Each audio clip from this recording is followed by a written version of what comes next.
सुभाष महापात्र ओडिशा गोष्ठी सहायिका सीआरपीएफ संघर राज्य कार्यकारी सभापति कौन कह जो आज मिशन शक्तिर जोटा कि आपने आज डेप्यूटी सीएम को कार्य कौन आलोचना है देखो आज आम बहुत खुशी आज को 11 मास हम 11 मास हम जो भाव में सीआरपीएफ मैंने हूँ कम्युनिटी कार्ड जो मैंने 6 कोटी कार्ड हूँ जो मानसिक दुश्चिंतार थे 11 मास हम दरमा पाई नी आम बार बार प्रभाती मैडम को देखीचु उप मुख्यमंत्री को देखा करूँ शालिनी पट्टी को देखा कला आम कहीचु भारत वर्ष में सबू राज्य में जो सीआरपी मैंने पैसा पाँच रेगुलार पैसा पाँच ओडिशार कहीं पाइबे शालिनी पट्टी तो कहते मु विभिन्न राज्य सहित कथा केंद्र सरकार सहित कथा केंद्र सरकार किसी टंका देले आम से पैसा को मिसेकी ओडिशा सरकार 60% एवं केंद्र सरकार 40% देले आम निश्चित भाव में करूँ से दायित्व मु नौ बहुत किसी समय दिखाँ खुशी कथा जो झड़ आम जो आंदोलन कला बेले आपण मैंने देखी विधानसभा सम्मुखें आम आंदोलन कला बेले किसी लोक यही साधारण महिला मान पेटे लात मारे गोटे प्रेस मीट जा कटक करते आंदोलन को भलुर करने आज संपूर्ण विफल होती आज आम दाबी पूरण हो 11 मास दरमा सहित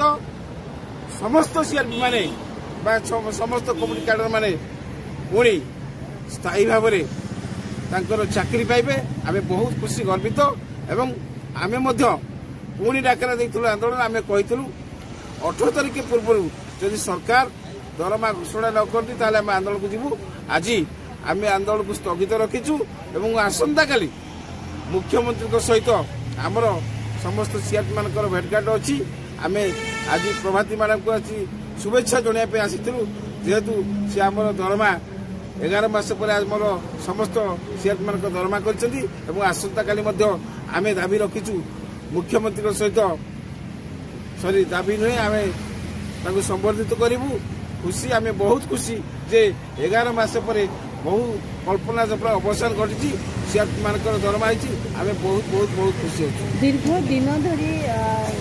अपेक्षा जो करते आज अंत घटी केते आपण माने उत्साहित होचंती आ काहा को धन्यवाद देबा को चाहू आपण देखो उत्साहित कथा कहले आमे 11 मास हम राति दिन को एकाकार कर देइथिलु आमे जो रास्ता रे आसी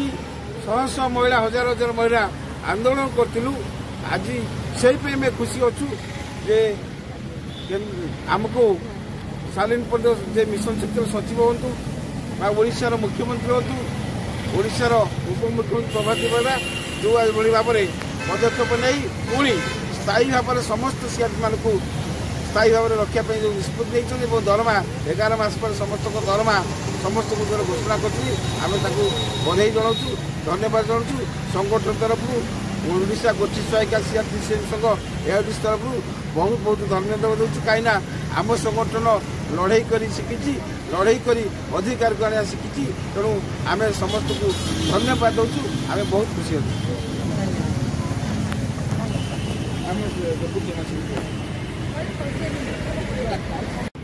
सहित पंगानुग आलोचना भी करूँ सी आमको प्रतिश्रुति देते सबू सीआरपी सबू क्याडर मानकर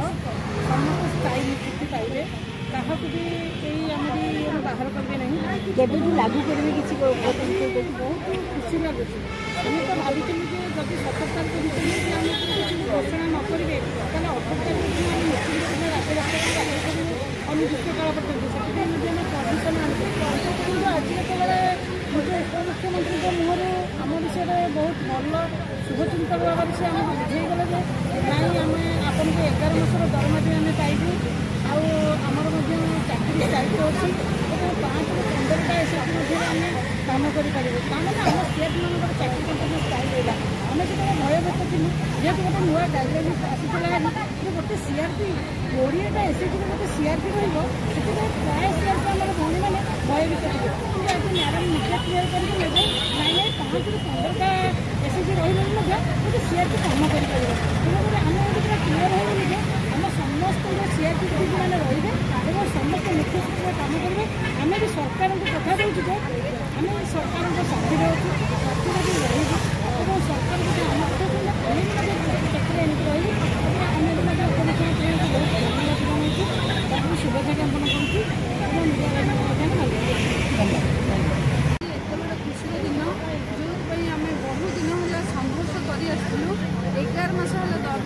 କରିଥିଲୁ। ଆଜି ସେଇ ଘୋଷଣା ମ୍ୟାଡ଼ାମ କଲେ ଆମର ଓଡ଼ିଶା ସରକାର ଆମର ଶାଲିନୀ ପଣ୍ଡିତ ମ୍ୟାଡ଼ାମ ଆଉ ଆମର ମୁଖ୍ୟମନ୍ତ୍ରୀ ଡେପୁଟି ସିଏମ୍ ମ୍ୟାଡ଼ାମ ସମସ୍ତଙ୍କୁ ଧନ୍ୟବାଦ ସହ शुभेच्छा जनाऊँ। आज आमर खुशी दिन था बहुत परिश्रम पर बहुत संघर्ष बहुत रैली पर आज आमर समस्त गोटे माने भल खुशी खबर आसी आम मैडम को संबर्धना सह शुभेच्छा जनायापी आसी 18 तारीख परमिशन लेटर आनी सारी रैली आम मैडम को प्रशासन को जनइलु आम जदि 17 तारीख पूर्व आमर दाबी पूरण न हुए ताहले आम 18 तारीख दिन रैली करूँ। एवं आम दाबी पूर्ण